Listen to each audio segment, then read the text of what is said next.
مر جاتا اگر ساتھ نہ ہوتا تیرا، میں تو مر جاتا اگر ساتھ نہ ہوتا تیرا، کچھ نہیں مانگتا، شاہوں سے یہ شیدا تیرا، اس کی دولت ہے فقط نقش کف پا تیرا، کچھ نہیں مانگتا۔ بہت شکریہ قاری جنید بغدادی۔ میں غلام محمد سیلوی صاحب آپ کے پاس آنا چاہوں گا، اور سب سے پہلے رمضان المبارک کا آخری عشرہ شروع ہوا جاتا ہے، اور اس کے جو اہمیت ہے، پہلے 2 عشروں کا اجر و ثواب اور اس آخری عشرے کا اجر و ثواب جو ہے وہ دونوں میں بڑا فرق ہے، وہ فرق کیوں ہے اس کے اوپر روشنی ڈالیے گا۔ نحمدہ ونصلی ونسلم علی رسولہ الکریم، اما بعد، فقد قال النبی صلی اللہ تعالی علیہ وآلہ وسلم وآخرہ عتق من النار، صدق رسول اللہ صلی اللہ علیہ وآلہ وسلم۔ ارسلان فاروق صاحب، میں آپ کا شکر گزار ہوں اور سچ ٹی وی کا بھی شکر گزار ہوں کہ مجھے آج رمضان المبارک کے آخری عشرے کے بارے گفتگو کرنے کا موقع فراہم فرمایا۔ رمضان المبارک کا ہر لمحہ، ہر لحظہ، اس کے شب و روز اور پورا ماہ مبارک جو ہے یہ برکتوں، رحمتوں اور فضیلتوں والا ہے۔ اسلام میں مہینہ 30 دن کا یا 29 دن کا ہوتا ہے، گویا 3 عشروں پر مشتمل ہوتا ہے۔ حضور پر نور سید یوم النشور صلی اللہ تعالی علیہ وآلہ وسلم نے تینوں عشروں کی اہمیت بیان فرمائی۔ پہلے عشرے کے بارے فرمایا اولہ رحمتن، پہلا عشرہ جو ہے یہ اگر اس کا کوئی بندہ احترام کرے، دن میں روزہ رکھے، رات میں نماز تراویح ادا کرے، باقی عبادات کو ادا کرے، تو وہ اللہ کی رحمت کا مستحق ہو جاتا ہے۔ وَأَوْسَطُهُ مَغْفِرَةٌ، پھر اسی طرح اگر وہ کنٹینیو رکھے اور دوسرے عشرے کا بھی احترام کرے، دن میں روزہ رکھے، رات کو نماز تراویح ادا کرے، دیگر عبادات ادا کرے، تو اللہ تبارک و تعالی اس کے گناہ معاف فرما دیتا ہے۔ تیسرا اور آخری عشرہ بہت ہی اہمیت کا حامل ہے۔ اس کے بارے حضور صلی اللہ علیہ وسلم فرمایا وآخرہ عتق من النار، جو اس آخری عشرے کا احترام کرے گا کہ دن میں روزہ رکھے گا، رات کو نماز تراویح ادا کرے گا، دیگر عبادات ادا کرے گا، تو اللہ تبارک و تعالی اس بندے کو جہنم سے آزاد فرما دیتا ہے۔ حدیث پاک میں ہے کہ حضور صلی اللہ تعالی علیہ وآلہ وسلم جو مشقت، محنت عبادت کے حوالے سے اس آخری عشرے میں کرتے تھے، وہ پہلے 2 عشروں میں نہیں تھے، مبارک کے باقی 2 عشروں میں ایسی محنت اور مشقت نہیں فرماتے تھے۔ اور ایک روایت میں ہے کہ جب آخری عشرہ داخل ہوتا تھا، شدہ معذرہ، حضور صلی اللہ علیہ وسلم کمر بستہ ہو جاتے اور احیا لیلہ و ایقظ اہلہ، حضور صلی اللہ علیہ وسلم رات کو شب بیداری کرتے اور اپنے اہل و عیال کو بھی جگا دیتے، تو ان کو بھی اس شب بیداری کے اندر شریک کرتے۔ تو یہ اس کی یہ اہمیت ہے۔ اس کے اندر نقطہ یہ ہے کہ آخری عشرہ جو ہوتا ہے گویا کہ یہ اینڈ ہے، ہونے والا ہے رمضان المبارک کا، اس کی آخری عمر ہے۔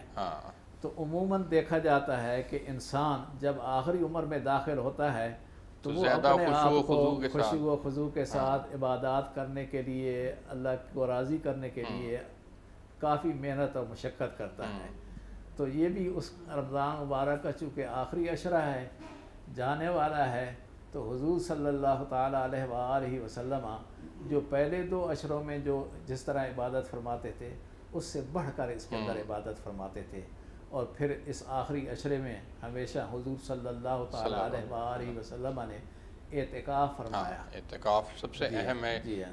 آخری رمضان المبارک میں جو خصوصیت کے ساتھ عمل ہوا وہ اعتکاف کا ہوا. ایک مرتبہ کسی وجہ سے آپ اعتکاف نہیں فرما سکے تو اگلے سال حضور صلی اللہ علیہ وسلم نے 20 دنوں کا فرمایا. اور جو آپ کا عام وصال تھا، یعنی جس سال آپ کا وصال ہونا تھا، اس سال بھی حضور صلی اللہ علیہ وسلم نے 20 دنوں کا اعتکاف فرمایا. آپ کے بعد پھر آپ کی ازواج مطہرات مسلسل اعتکاف فرماتی رہیں. یہ سنت مؤکدہ ہے اور اعتکاف کی بہت فضیلت ہے. اعتکاف کے فضائل اور برکات کے اوپر بھی آگے بڑھ کے بات کرتے ہیں. میں ڈاکٹر محمد اقبال صاحب کے پاس جانا چاہوں گا، اور چونکہ ہم آخری عشرے کے اوپر بات کر رہے ہیں، آپ ذرا فرمائیے گا کہ اس آخری عشرے کی جو برکات ہیں، پہلے جس طرح سے 2 عشروں سے مختلف ہیں اس کی برکات، اس میں ایک اعتکاف کا عمل بھی ہے، لیکن اس سے اور دوسرا عمل ہے وہ ہے قرآن پاک کا نزول ہونا. اس کے اوپر ذرا روشنی ڈالیے گا کہ اللہ نے آخری عشرے میں لیلۃ القدر کو کیوں چنا قرآن پاک کے نزول کے لیے؟ ان الحمد للہ غافر الذنب وقابل التوب نشهد ان لا الہ الا اللہ وحدہ لا شریک لہ ونشهد ان محمدا عبدہ ورسولہ. میں سب سے پہلے تو آپ کا شکر گزار ہوں کہ آپ نے مجھے موقع دیا، اور وہ بھی ایک ایسے موضوع کے بارے میں کہ جو سچی بات یہ ہے کہ وہ قرآن ہے. اور آخری عشرہ جو ہے اس کی فضیلت میں یہ سمجھتا ہوں، اس کی فضیلت اس رات کی وجہ سے ہے جس کو لیلۃ القدر کہتے ہیں. اور قدر کہتے ہیں شانوں والی رات. اللہ تعالیٰ نے خود فرمایا وما ادراک ما لیلۃ القدر. آپ کو نہیں معلوم وہ کیسی شانوں والی رات ہے. تو جو خود شانوں والی ہے، جس عشرے میں وہ ہے، اس میں کیوں وہ شانوں والی بنی ہے کہ اس میں اللہ نے اپنا آخری ہدایت نامہ وہ نازل کیا. اور یوں سمجھیے کہ قرآن جو ہے وہ اس کے ساتھ جس چیز کا بھی تعلق ہوتا ہے یہ اس کے مقام کو بلند کرتا ہے. یہ چھوٹا بچہ ہے، 10 سال کا ہے، حفظ کیا ہوا ہے، تراویحیں پڑھاتا ہے، پیچھے چیف آف آرمی سٹاف کھڑا ہو، صدر پاکستان کھڑا ہو، لیکن اس سے پہلے سجدہ اور رکوع نہیں کر سکتا. بالکل ایسے یہ قرآن نے اس کو امام بنایا، لیڈر بنایا. اسی طرح دیکھیے کہ جس پہاڑ پر یہ نازل ہوا قرآن، اس کو ہم کیا کہتے ہیں؟ جبل حرا، فخر سمجھتے ہیں. بالکل ٹھیک. اور اسی طرح جس امت کو یہ قرآن دیا گیا ہے اس کا مقام کیا بڑھایا کہ کنتم خیر امت اخرجت للناس تأمرون بالمعروف وتنہون عن المنکر. اب آپ دیکھیے کہ آخری عشرے کی فضیلت میں یہ سمجھتا ہوں وہ لیلۃ القدر کی وجہ سے ہے. اور اس لیلۃ القدر میں دیکھیے، میں اس کو ایک اور انداز میں اپنے اسٹوڈنٹ سے یہ کہا کرتا ہوں کہ کوئی پہلے عشرے میں بھی غافل رہا، اللہ کی رحمتیں نہیں سمیٹ سکا، جس کے بارے میں اللہ کے رسول نے فرمایا، جیسا کہ مولانا نے بھی فرمایا، اولہ رحمت و اوسطہ مغفرت، اور بخشش بھی نہیں کرا سکا دوسرے عشرے میں. تو اللہ تعالیٰ نے اس آخری عشرے میں کہا چل اب تو آ جانا. اب تو اس کے اندر ایک رات ہی اس نے ایسی رکھ چھوڑی ہے کہ جس کے اندر وہ جو ہے یہ اپنے ساری کوتاہیاں، ساری زندگی کے جو گناہ ہیں وہ دھلوا سکتا ہے. تو اس لیے اس عشرے کے اندر اعتکاف جو ہے وہ کیا ہے؟ وہ مسجد کے اندر اصل میں اللہ کے گھر کا مجاور بن جانے کا نام ہے. جب انسان اللہ کے گھر کا مجاور بنتا ہے، اس دنیا سے کٹ جاتا ہے، تو بس وہ اللہ کا ہو جاتا ہے. جس طرح قرآن کہتا ہے نا وَاعْتَصِمُوا بِاللَّهِ، اللہ سے چمٹ جاؤ. تو یہ گویا کہ مجاور بن گیا ہے. اور اس اعتکاف کے اندر اللہ تعالیٰ بھی اپنے اس بندے سے راضی ہوتا ہے.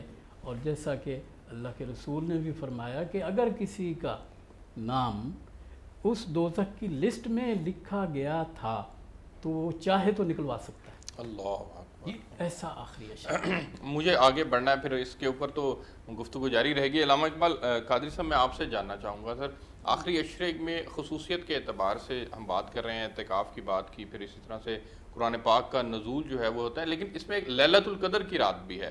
اس لیلۃ القدر کی رات اور اس کی فیوز و برکات کے اوپر روشنی ڈالیے گا. سب سے پہلے تو ارسلان صاحب آپ کا شکریہ کہ آپ نے خدمت دین کے لیے اس ٹرانسمیشن میں خدمت دین کا موقع دیا. تو جو آپ نے موضوع رکھا، بڑا موضوع جو ہے وہ اس رات کے حوالے سے بہت شاندار ہے. اور اس رات کی افادیت اور اس کا مقام و مرتبہ کیا ہوگا کہ حضور سید دو عالم صلی اللہ علیہ وسلم نے اس کی تلاش کے لیے اپنی زندگی میں سارا مہینہ اعتکاف فرمایا کہ پہلے 10 دن اعتکاف فرمایا. آقا علیہ السلام نے فرمایا پھر میری طرف وحی کی گئی کہ اس میں لیلۃ القدر کی رات نہیں. پھر اس کی تلاش کے لیے آقا علیہ السلام نے اگلے 10 دن کا اعتکاف فرمایا. پھر فرمایا گیا کہ مجھے بتایا گیا کہ اس عشرے میں بھی یہ رات نہیں ہے. پھر میں نے تیسرے عشرے کا اعتکاف فرمایا. تو یہ اتنی مطلب اہمیت کی حامل رات ہے کہ حضور سید دو عالم صلی اللہ علیہ وسلم نے سارا مہینہ اعتکاف فرمایا ہے. اور پھر یہی تک نہیں بلکہ حضور سید دو عالم صلی اللہ علیہ وسلم اس کے مقام اور مرتبے کو بیان فرماتے ہوئے ارشاد فرماتے ہیں کہ رمضان ایک ایسا مہینہ ہے کہ جس میں ایسی رات ہے کہ جو اس رات کو پائے وہ اس رات کا قیام کرے اور دن کا روزہ رکھے تو رب ذوالجلال اس کی کامل مغفرت فرما دیتا ہے. سبحان اللہ. اور یہ جو 10 دن کا آخری اعتکاف جو رکھا گیا ہے جس کے بارے میں مولا کل کائنات حضرت علی رضی اللہ تعالیٰ عنہ سے مروی شعب الایمان کی حدیث ہے کہ حضور سید دو عالم صلی اللہ علیہ وسلم نے ارشاد فرمایا کہ جو اعتکاف کے آخری عشرے کا اعتکاف کرے گا رمضان کے آخری عشرے کا تو اس کو اللہ تعالیٰ 2 حج اور 2 عمروں کا ثواب عطا فرماتا ہے. تو محدثین نے جو ہے اس پہ شرح بحث کرتے ہوئے یہ نقل کیا ہے کہ 2 حج اور 2 عمروں کا ثواب کس لیے بن گیا کہ وہ اس رات کو تلاش کرنے کے لیے جو بھی مومن یہ سٹرگل کرتا ہے کوشش کرتا ہے تو اس رات کو پانے کی کوشش کرنے کے لیے اللہ تعالیٰ نے کوشش کرنے والوں کو 2 حج اور 2 عمرے کا ثواب رکھ دیا ہے. تو اس لیے پھر ہمیں کوشش کرنی چاہیے کہ پہلے عشرے میں اگر کوئی کمی رہ گئی ہے تو پھر اگر دوسرے میں بھی کمی رہ گئی تو تیسرے عشرے کے اندر جو ہے ہمیں اس کمی کو بالکل ٹھیک ہے. مجھے ایک بریک پہ جانا ہے جی. میں بریک سے واپس آتا ہوں تو پھر تھوڑی سی اعتکاف کے مسائل کے اوپر بات کرتے ہیں. بریک لیتے ہیں جی. بریک سے واپس آئیں گے پھر یہیں سے کنٹینیو کریں گے. میرے ساتھ رہیے.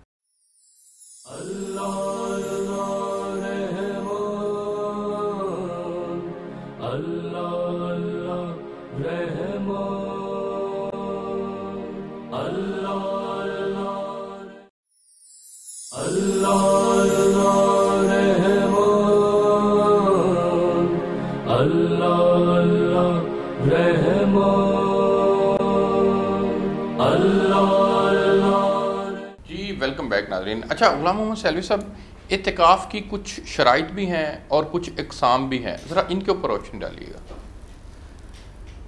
اعتکاف کا لغوی معنی تو ہے ٹھہرنا, چاہے ایک لمحے کے لیے ٹھیک ہے اور کہیں بھی ہو.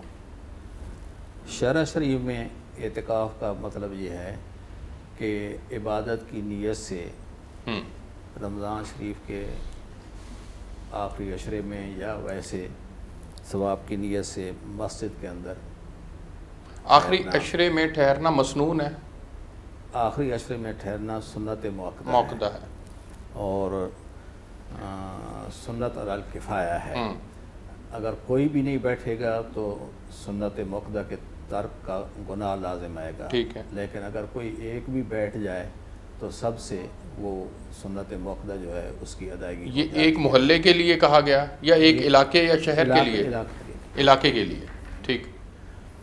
اعتکاف جو ہے میں یہاں پر ایک سوال جنم لیتا ہے. ہمارے ہاں علاقہ نارملی کنسیڈر کس کو کریں گے ہم؟ سمن آباد ایک علاقہ ہوگا, جوہر ٹاؤن ایک علاقہ ہوگا, اقبال ٹاؤن ایک علاقہ ہوگا. اچھا ٹھیک ہو گیا. ویسے تو یعنی وسعت بھی اس میں ہو سکتی ہے. اچھا. معتکف جو ہے وہ ضرورت شریعہ کے لیے یا ضرورت طبیعہ کے لیے نکل سکتا ہے مسجد سے باہر. ٹھیک ہے. اس کے علاوہ وہ ایک لمحے کے لیے بھی باہر نہیں جا سکتا. اگر جائے گا تو اس کا اعتکاف جو ہے وہ ٹوٹ جائے گا. ٹھیک.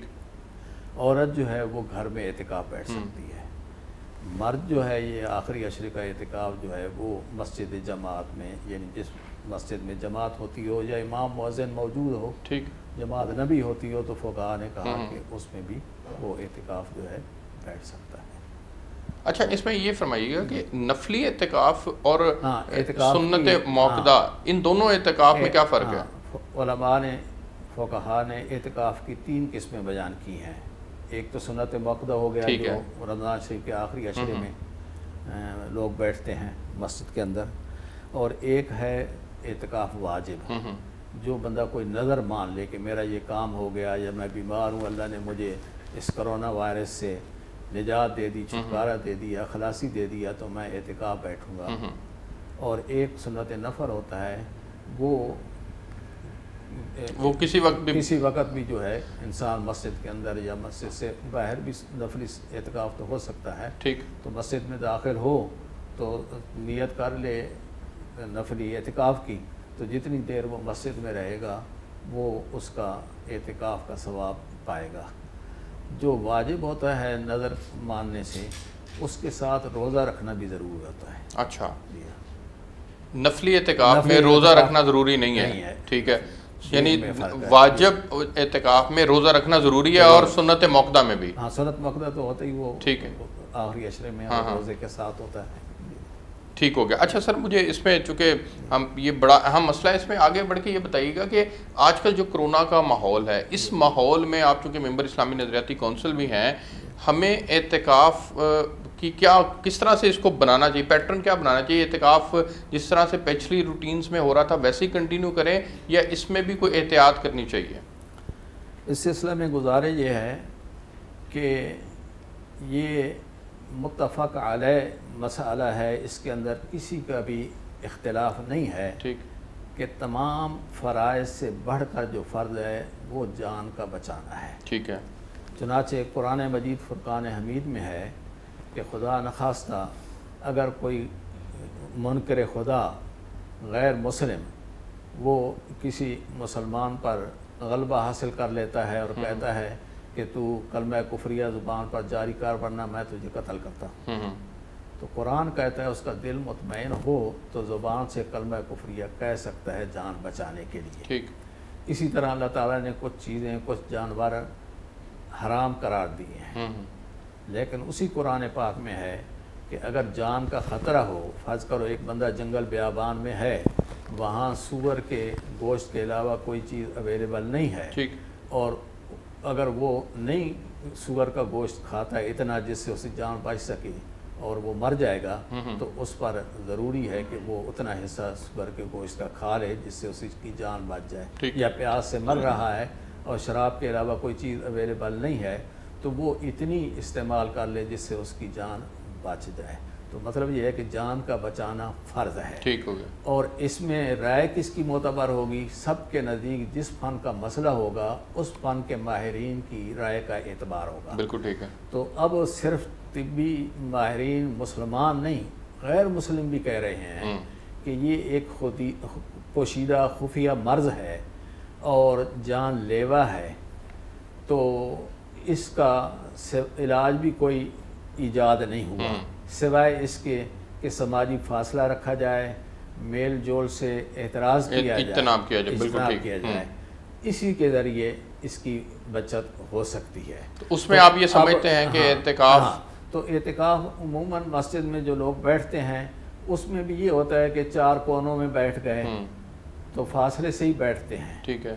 تو فاصلے کو جو نماز کے لیے فاصلہ 3 فٹ کا اجازت دی گئی ہے، تو اعتکاف میں اس سے سر ویسے پاکستانی قوم کو اپریشیٹ کرنے کی ضرورت ہے کہ چھوٹے چھوٹے دیہاتوں کی مساجد کے اندر بھی ایس او پیز کو فالو کیا جا رہا ہے۔ صحیح بات ہے، باجماعت نمازوں کے اندر۔ ہاں، اس کی بھی میں ایک بات عرض کر دوں کہ مساجد میں بالکل اس کو فالو کیا جا رہا ہے، پابندی کی جا رہی ہے، لیکن ہمارے جو اہل علم ہیں نا، مجھے ان کی یہ بات سن کے بہت افسوس ہوتا ہے کہ وہ کہتے ہیں جی دیکھو سبزی منڈی میں جو ہے لوگ کیسے اکٹھے گھوم پھر رہے ہیں، بازاروں مارکیٹوں میں کیسے پھر رہے ہیں، راشن تقسیم ہو رہا ہے، تو مجھے حیرانگی ہوتی ہے بھائی آپ تو اچھا کام کر رہے ہیں نا، تو اچھے کام کو تو نہیں چھوڑنا چاہیے، بلکہ جو اچھا کام نہیں کر رہے کنتم خیر امۃ اخرجت للناس تأمرون بالمعروف، سمجھانا اور بتانا چاہیے، ان کو بتانا چاہیے، یہ نہیں ہے کہ ہم ان کو فالو کرتے ہوئے اپنا اچھا کام بھی چھوڑ دیں۔ بالکل ٹھیک ہے۔ اور اس دفعہ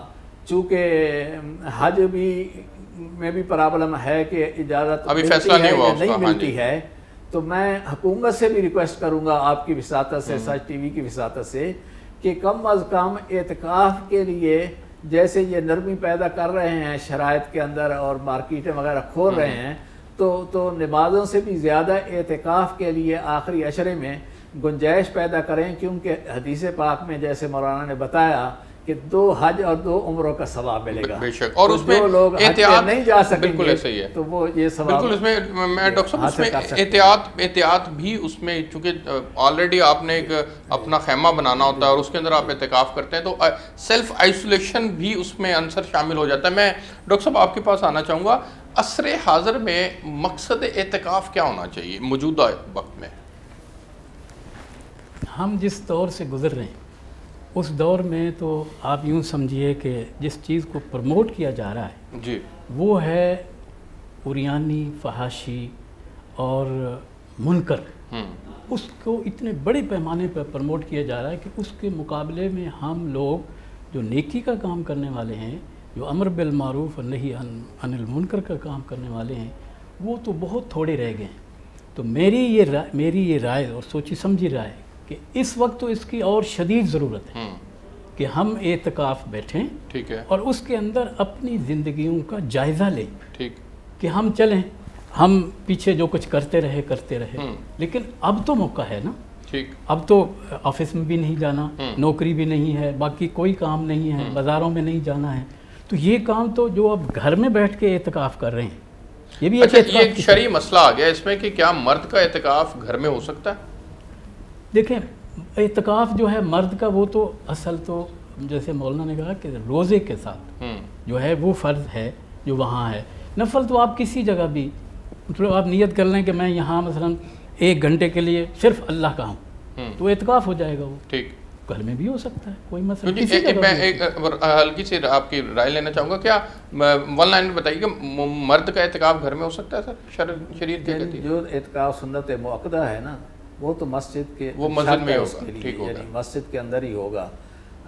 فقہاء نے مسجد جماعت بھی کہا ہے اور اس میں انہوں نے توصیح بھی کی ہے کہ نہیں، مسجد میں امام مؤذن ہو تو جماعت نہ بھی ہوتی ہو تو وہ اعتکاف ہو سکتا ہے. تو مسجد ضروری ہے. جی سر. عورت جو ہے وہ گھر، اور عورت گھر میں کرے. جی سر، آپ کنٹینیو کیجیے. تو میں یہ کہہ رہا ہوں کہ اس دور میں تو اب اس کی بہت زیادہ ضرورت ہے کہ ہم اپنی زندگیوں کا جائزہ لیں. ابھی دیکھیں کہ میں ابھی تھوڑی دیر پہلے ایک دوست سعودی عرب سے، میں چونکہ سعودی عرب پڑھتا رہا ہوں تو ابن سعود اسلامک یونیورسٹی سے، وہاں ایک دوست مجھے بتا رہے تھے کہ آپ کے ہاں کیا حال ہے مساجد کا. میں نے کہا الحمدللہ ہمارے ہاں وہ لوگ جو اپنے گھروں کے اندر کبھی نماز نہیں پڑھی تھی وہ گھروں میں نمازیں پڑھ رہے ہیں. گھروں میں تراویح ہو رہی ہیں. گھروں میں تراویح ہو رہی ہیں. پہلے نہیں ہوتا تھا ایسے. اچھا تراویح کہاں ہونی؟ مسجد میں ہونی. اب وہ بچہ جو چھوٹا بچہ ہے، آپ سچ مانیں گے میرا پوتا ہے 3 سال کا نہیں ہے، وہ میرے ساتھ کھڑا ہو جاتا ہے. اس کا یہ جو اس کے دماغ پہ یہ چیز ہے، یہ ساری زندگی اتر ہی نہیں سکتی کہ اچھا میں دادا کے ساتھ کھڑا تھا. وہ کیا چیز تھی؟ وہ نماز تھی. تو گویا کہ اللہ تعالیٰ نے یہ تو ٹھیک ہے کہ ایک نیگیٹو پہلو وہ تھا، لیکن پازیٹیو پہلو میں سمجھتا ہوں زیادہ نکلا ہے. اور وہ کیا ہے کہ ہر آدمی نمازی بن گیا، رجوع اللہ کی طرف آ گیا ہے. ٹھیک ہے، قرآن کی تلاوت کتنی ہو رہی ہے، پہلے تو اتنی نہیں ہوتی تھی. اب جماعتیں گھر کے اندر ہو رہی ہیں اور لوگوں کے احساس ہو گیا ہے کہ کوئی اس کا علاج نہیں سوائے اللہ کے. اچھا، یہ کرونا انوائرمنٹ سے باہر نکل کے اگر ہم بات کریں تھوڑی سی، تو اعتکاف مجموعی طور پر جو آج کل کا دور ہے، ایڈوانسمنٹ بہت زیادہ ہے، اس میں ہمیں اپنے ذہن میں کیا رکھ کر اعتکاف بیٹھنا چاہیے؟ ہماری نیت بیسیکلی کیا ہونی چاہیے کہ ہمیں اللہ گناہوں سے بچا، نیکیوں کی طرف راغب کر، یہ بنیادی طور پہ ہمارا مقصد ہونا چاہیے اعتکاف کرتے ہوئے؟ دیکھیں نا، یہ تو جو اعتکاف کی جو شرعی تعریف ہے نا، اس کا حصہ ہے یہ. ٹھیک ہے. وہ کیا ہے؟ جماعتاً بنیتن، نیت کے ساتھ ہم جو ہے اجتماعی طور پہ بیٹھے ہیں اس کے اندر اور روزے کے ساتھ. یہ تو اس سے مقصد حاصل کرنا جو ہے وہ یہی ہے کہ ایک تو اللہ کے گھر کے ساتھ دل لگ گیا. ٹھیک ہے نا. اور سب سے اچھے گھر کس کے ہیں؟ اپنا احتساب کرنے کا موقع ملا. بالکل وہاں، اور انفرادیت وہاں زیادہ ہوتی ہے. آپ ہیں اور اللہ ہے. ہاٹ لائن پہ آپ گفتگو کریں، قرآن دیکھیں نا، پڑھ رہے ہیں آپ، کوئی دیکھ نہیں رہا. گھر میں تو کوئی دیکھتا ہے نا، ادھر ادھر بھی دیکھتا ہے. اور اس کے اندر اعتکاف کے اندر تو آپ اکیلے ہیں اور اللہ کے سامنے کھڑے ہیں. اس ہاٹ لائن پہ جب گفتگو ہوگی نا اس تصور کے ساتھ، تو پھر دنیا و مافیہ سے آپ جو ہے نا غافل ہو جائیں گے. اچھا سر، بالکل ٹھیک ہے. اس میں ایک نقطہ یہ بھی ہے، انفرادی اجتماعی اعتکاف کی بات جو ہمارے ہاں نارملی پریکٹس ہوتی ہے.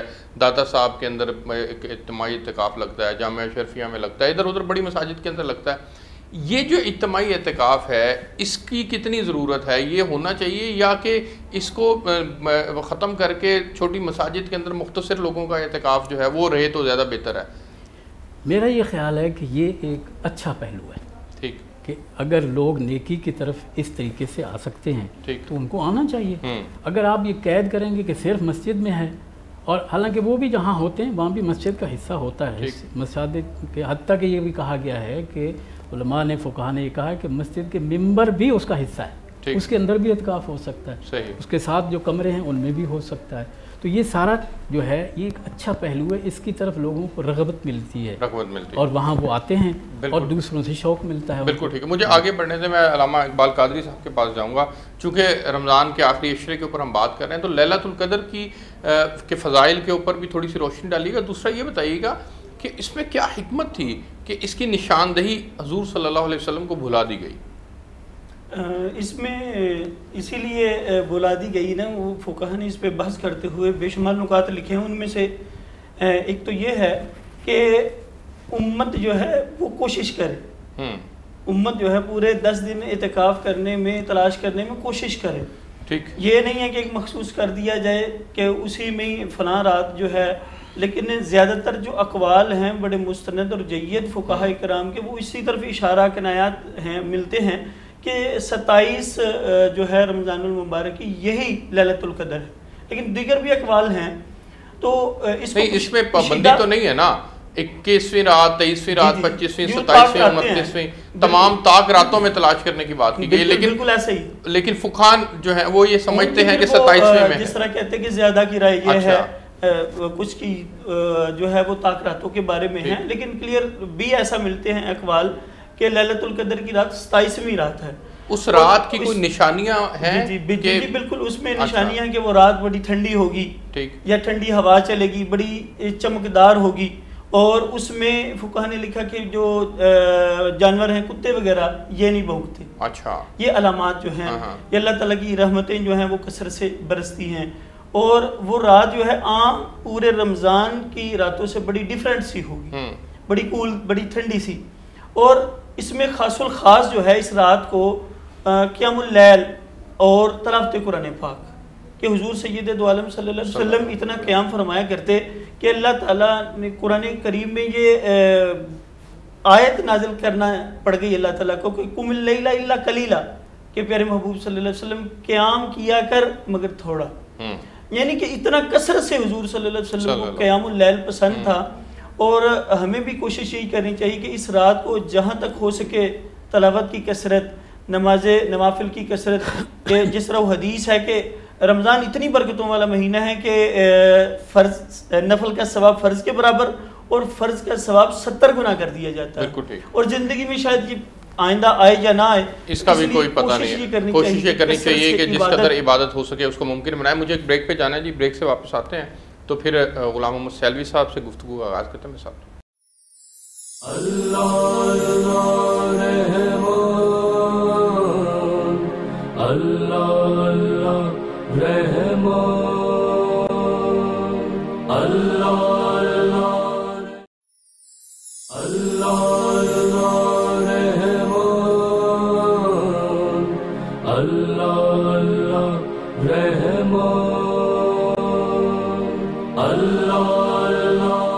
جی ویلکم بیک ناظرین۔ غلام محمد سیلوی صاحب، چونکہ آپ چیئرمین قرآن بورڈ بھی ہیں اور نزول قرآن جو ہے وہ اسی رات ممکن ہوا تھا اللہ رب العزت نے، اور یہ ہدایت کا سرچشمہ ہے قرآن پاک، آپ کیا سمجھتے ہیں کہ اس آخری عشرے میں بالخصوص ہمیں جو تلاوت قرآن پاک کرنی چاہیے وہ صرف دیکھ کے پڑھنا یہ کافی رہ جاتا ہے؟ فضائل کے اعتبار سے گو کہ یہ بھی خالی نہیں ہے، لیکن سمجھ کے پڑھنا اور دیکھ کے پڑھنے میں، ویسے ناظرہ پڑھنے میں، دونوں میں ذرا اس کی بتائیے گا اہمیت کس کی زیادہ ہے؟ اس سے پہلے کہ میں آپ کے اس سوال کی طرف آؤں، اعتکاف جو ہے 10 دنوں کا بہت بڑی فضیلت کا حامل ہے جی۔ احادیث میں تو یہاں تک ہے کہ اللہ کی رضا کے لیے اگر کوئی شخص مغرب اور عشاء کے درمیان اعتکاف بیٹھے اور سوائے نماز یا قرآن پاک کی تلاوت کے اور گفتگو نہ کرے تو اللہ تعالیٰ کے ذمہ کرم ہے کہ جنت میں اس کے لیے محل تعبیر فرمائے۔ اللہ، روزانہ مغرب سے چار۔ اسی طرح ایک روایت میں ہے کہ جو شخص اللہ کی رضا کے لیے ایک دن کا اعتکاف بیٹھتا ہے، اللہ تبارک و تعالیٰ اس بندے اور جہنم کے درمیان 3 خندقوں کے مطابق جو ہے وہ فاصلہ بنا دیتا ہے جہنم اور اس بندے کے درمیان، اور وہ فاصلہ زمین و آسمان کا جو فاصلہ ہے اس سے بڑھ کر ہوتا ہے۔ تو اعتکاف کا بڑا اجر و ثواب ہے۔ اور پھر اس میں حضور صلی اللہ علیہ وسلم کے اپنے معمولات بھی تھے، پھر دعاؤں کا اہتمام بھی تھا، پھر یہ جہنم سے آزادی کا اشرہ بھی ہے۔ جو معتکف ہوتا ہے وہ گناہوں سے بچ جاتا ہے، کیونکہ اپنے آپ کو اللہ کے گھر میں مقید کر لیتا ہے۔ جو مسجد سے باہر رہتے ہوئے اس سے گناہ وغیرہ سرزاد ہوتے تھے ان سے وہ بچ جاتا ہے۔ اور یہاں تک ہے کہ معتکف جو اعتکاف نہ بیٹھا ہوا ہوتا تو وہ فرض کرو کسی کی بیمار کرسی کے لیے جاتا، کوئی اور امداد کے لیے جاتا، تو وہ اجر و ثواب بھی معتکف کو مسجد کے اندر ملتا رہتا ہے۔ تو یعنی یہ ایک قسم کا اللہ تبارک و تعالیٰ نے، جیسے دکاندار کہتے ہیں نا کہ اتنے مہینے ہمارے اور 1 مہینہ تمہارا، تو اللہ تبارک و تعالیٰ نے ہمیں اپنے گناہوں سے یعنی صاف پاک ہونے کے لیے یہ مہینہ اور پھر اس کا آخری عشرہ اور اس کے اندر اعتکاف اور لیلۃ القدر۔ لیلۃ القدر کے بارے میں ہے کہ بنی اسرائیل کے ایک شخص کا ذکر ہوا حضور صلی اللہ علیہ وسلم کے سامنے کہ وہ 1000 مہینے تک رات کو عبادت کرتا تھا، دن میں جہاد کرتا تھا۔ تو حضور صلی اللہ علیہ وسلم کو رشک پیدا ہوا کہ میری امت کی تو عمریں بھی کم ہیں اور وہ بھی کام کاج میں اور بیماری میں بھی گزر جاتی ہیں، تو یہ بنی اسرائیل کا شخص تو میری امت کے لوگوں سے ثواب میں بڑھ جائے گا۔ تو اللہ تبارک و تعالیٰ نے اپنے پیارے محبوب پاک صلی اللہ تعالیٰ علیہ وآلہ وسلم کی اس پریشانی کو دور کرتے ہوئے یہ لیلۃ القدر عطا فرمائی کہ میرے محبوب آپ کو پریشان ہونے کی ضرورت نہیں ہے، میں آپ کی امت کو ایک ایسی رات عطا کر رہا ہوں جس کی عبادت 1000 مہینوں کے برابر نہیں، اس سے بھی بڑھ کر ہے۔ اللہ قرآن پاک والے پہ آنے ٹائم کم ہے۔ قرآن پاک کے حوالے سے میں عرض کروں کہ آسمان سے جتنے بھی صحیفے یا کتابیں نازل ہوئیں ان سب سے قرآن پاک افضل ہے، اور جس مہینے میں یہ نازل ہوا وہ مہینہ تمام مہینوں سے افضل ہے، جس رات نازل ہوا وہ ایک رات کی عبادت 1000 مہینوں کی عبادت سے افضل ہے، اور پھر جو فرشتہ یہ قرآن پاک لاتا رہا وہ فرشتہ تمام فرشتوں سے افضل ہے۔ جس امت کے لیے ان کی ہدایت کے لیے رہنمائی کے لیے یہ قرآن آیا ہے وہ امت تمام امتوں سے افضل ہے، اور جس نبی پر قرآن نازل ہوا ہے وہ نبی تمام نبیوں سے افضل ہے، اور جو لوگ قرآن پاک پڑھتے اور پڑھاتے ہیں یہ سب سے افضل ہیں۔ قرآن پاک اللہ تبارک و تعالیٰ نے اس کا پڑھنا بھی عبادت فرمایا، اس کا دیکھنا بھی عبادت فرمایا، سبحان، اور پھر اس کو سمجھ کے پڑھنا۔ اصل مقصد جو ہے ہدی للناس، اللہ تعالیٰ نے اسے ہدایت کے لیے بھیجا ہے، بالکل اصل مقصد تو اس سے رہنمائی لینی چاہیے۔ بالکل ٹھیک ہے، مجھے آگے بڑھنے دیں ڈاکٹر محمد اقبال صاحب، میں چونکہ آپ کی پی ایچ ڈی بالخصوص قرآن پاک میں ہے، اور آپ کیا سمجھتے ہیں سر نوجوانوں کے لیے بالخصوص آج کے دور کے اندر ہمیں کتنا ضروری ہے کہ ہم ناظرہ کے اوپر زیادہ زور دیں یا سمجھ کر پڑھنے پہ زور دیں؟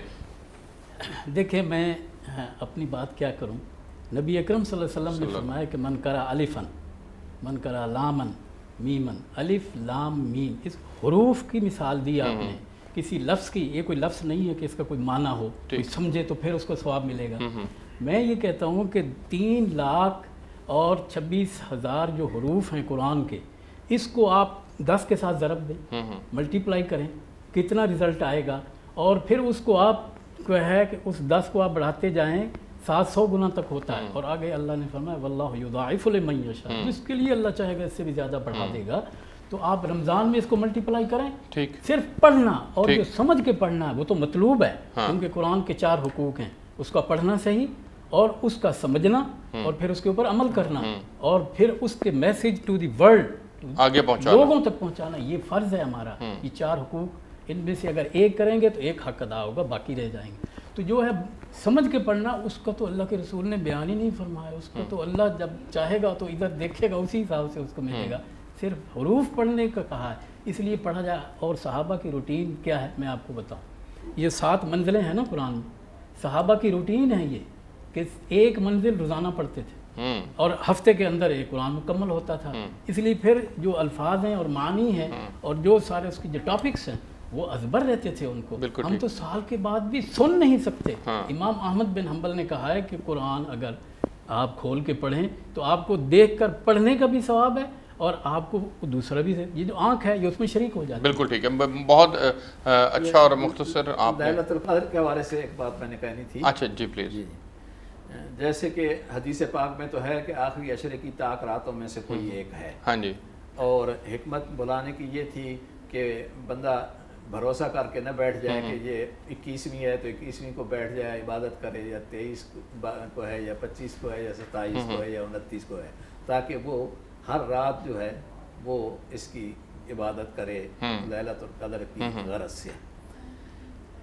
لیکن زیادہ مشہور یہ ہے کہ یہ 27ویں رات 27ویں ہے. ٹھیک ہے سر، ٹائم ختم ہو گیا ہے. اچھا جی سر، نوجوانوں کے بارے میں اس میں جو نقطہ ہے وہ بتا دیں. ہاں جی. ہے کہ لیلۃ القدر کے کہتے ہیں 9 حرف ہیں، اور یہ لیلۃ القدر کا حرف سورۃ القدر میں جو ہے 3 مرتبہ ہے، تو 9 3 27. ٹھیک. اور ایک یہ ہے اس طرح سے اس کی کیلکولیشن کی گئی ہے. بالکل ٹھیک ہے. انا انزلنا سے شروع ہوتا ہے تو ہجہ تک 27 بنتے ہیں، اور ہجہ کا مطلب ہے لیلۃ القدر. ٹھیک. تو یہ بھی کہتے ہیں کہ وہ 27ویں ہے. مطلب قرآن پاک کے جو رکوع ہیں 540 ہیں، اور بندہ 20 تراویح میں ایک رکوع پڑھتا ہے. جی سر. جی ماشاءاللہ، یہ جو رات ہے اس رات کو ہی ہم غافل ہو جاتے ہیں. ہاں. ساری جتنی بھی ریاضت عبادت ہے، پہلے عشرے کی، دوسرے کی، تیسرے کی، اس کا اصل نچوڑ پہ اور تنہا لینے کا، اجر لینے کی وہی رات ہوتی ہے، جسے لیلۃ الجائزہ کا نام دیا ہے فقہا نے، آقا علیہ السلام نے. اور حضور سید دو عالم صلی اللہ علیہ وسلم سے مروی حدیث آقا علیہ السلام نے ایکسپلین کرتے ہوئے ارشاد فرمایا، جانتے ہو لیلۃ الجائزہ کیا ہے یا رسول اللہ؟ نہیں. فرمایا یہ رمضان کی آخری جو رات ہے، یہ وہ رات ہے جو کمائی جو ہے وہ سارا مہینہ کی ہے، اور اس کو سارا کچھ حاصل کرنے کا، پورے رمضان کے جتنے بھی جو نفل ہیں، سنت اعتکاف ہے، تراویح ہیں، تمام کا جو اجر ملنے کی رات ہے وہ یہی رات ہے. تو جو اس رات کو قیام کرے اور پھر جو ہے عید الفطر ادا کرے تو اللہ تعالیٰ پھر اس بندے کی کامل بخشش فرما دیتا ہے. مجھے جی سر. جی سر. دیکھیے ایک جملہ کسی مفسر نے کیا اچھا لکھا ہے، اور وہ کہتے ہیں قرآن کی دعوت کو لے کر اٹھو اور پوری دنیا پر چھا.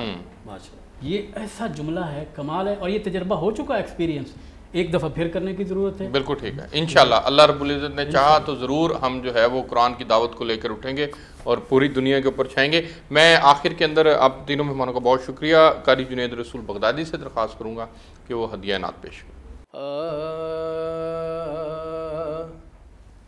میں نے جب آپ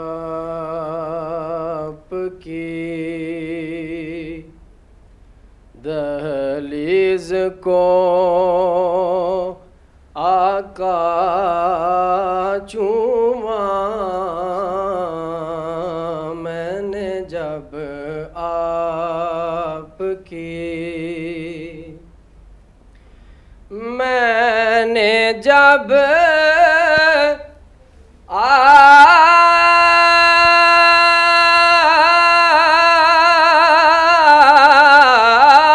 آپ کی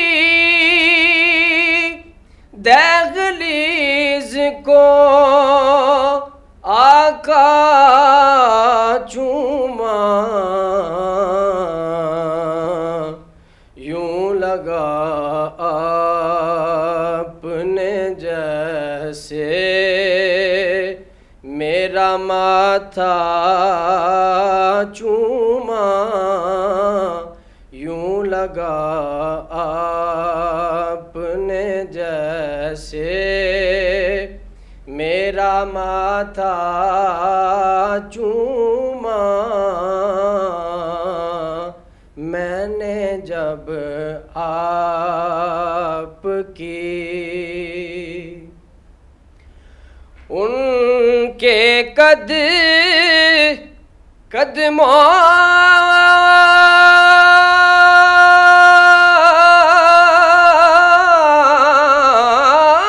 کی طرف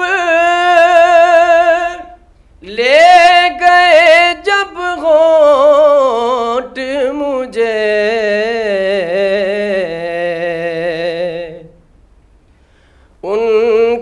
قدموں کی طرف لے گئے جب ہونٹ مجھے،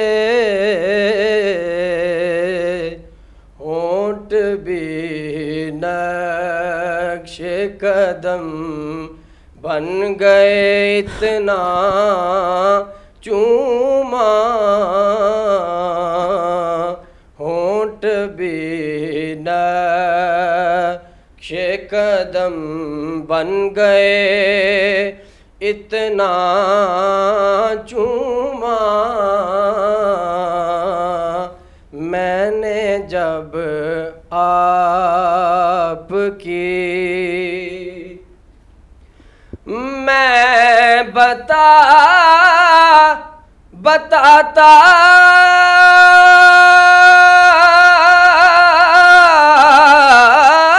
ہوں تمہیں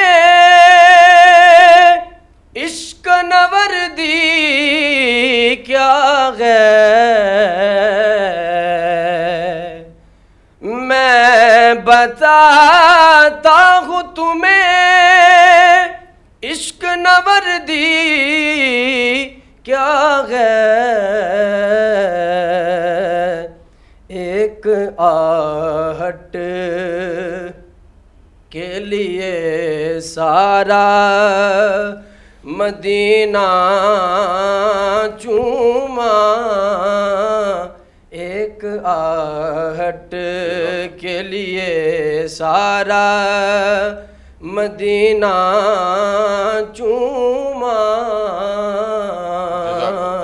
میں نے جب آپ کی۔ جزاک اللہ قاری جنید رسول بغدادی صاحب، میں آپ تینوں مہمانوں کا بہت مشکور ہوں۔ ناظرین، آپ نے پروگرام دیکھا، آخری عشرے کے فضائل اور اس کے اندر جو خصوصیت کے ساتھ اعتکاف کا بیٹھنا ہے، پھر شب قدر کا آنا ہے، پھر قرآن پاک کا نزول ہے، اس کے اوپر ہم نے آج تفصیل کے ساتھ گفتگو کی۔ امید ہے کہ اللہ رب العزت آپ کو پروگرام بھی پسند آیا ہوگا، اور ہم اللہ رب العزت سے دعا بھی کرتے ہیں کہ اللہ رب العزت ہمیں آخری اس رمضان المبارک کی جو سعادتیں اور رحمتیں ہیں ان کو سمیٹنے کی توفیق عطا فرمائے۔ اب تک لیے اس پروگرام سے اتنا ہی، آپ سے کل ایک نئے موضوع کے ساتھ ملاقات ہوگی، تب تک لیے اجازت دیجیے، اللہ حافظ۔